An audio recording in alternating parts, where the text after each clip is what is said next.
কাতলা মাছের মাথা দিয়ে শিমের বিচি রান্না নিয়ে হাজির হলাম আপনাদের সামনে। কড়াইয়ে তেল দিয়ে আমি এখানে হাফ কাপের মতো পেঁয়াজ কুচি দিয়েছি। পেঁয়াজটা একটু নেড়েচেড়ে যখন হালকা নরম হয়ে আসবে তার মধ্যে দিয়ে দিব আমি মরিচ গুঁড়ো, হলুদ গুঁড়ো আর লবণ। একটু পেঁয়াজ আর তেলের সাথে মশলাটা মিক্সড করে দিয়ে দিচ্ছি আমি এখানে পানিটা মশলা কষার জন্য। মশলাতে যখন তেলটা ভেসে উঠবে তখন তার মাঝখানে দিয়ে দিব টুকরা করে রাখা কাতলা মাছের মাথা। কাতলা মাথা কিন্তু অনেক মজা, এটা দিয়ে মুড়ুঘণ্ট করা যায়। আমি রান্না করছি শিমের বিচি, সাথে টমেটো দিব। মশলার সাথে মাথার অংশগুলো ভালো করে মিক্সড করে কিছুক্ষণ আমি ঢাকনা দিয়ে ঢেকে রেখে এটা কষিয়ে নেব, যাতে মাথার ভেতরে মশলাগুলো ভালোভাবে ঢুকে যায়।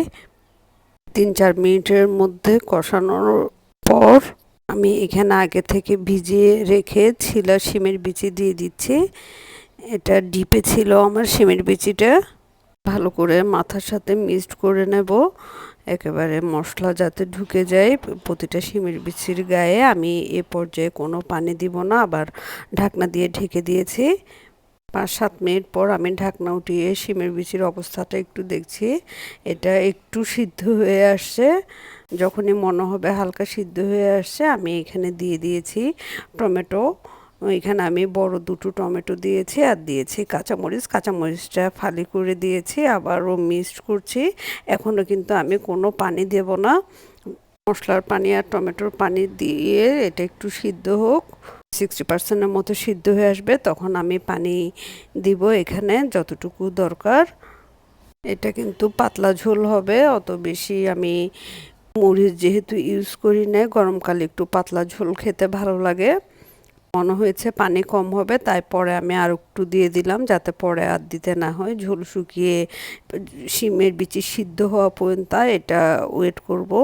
মাঝখানে ঢাকনা উল্টিয়ে আমি একটু শিমের বিচি সিদ্ধ হয়েছে কিনা চেক করে নিলাম। প্রায় 90%-এর মতো সিদ্ধ হয়ে গেছে। রান্নাটা খেতে ভীষণ মজা।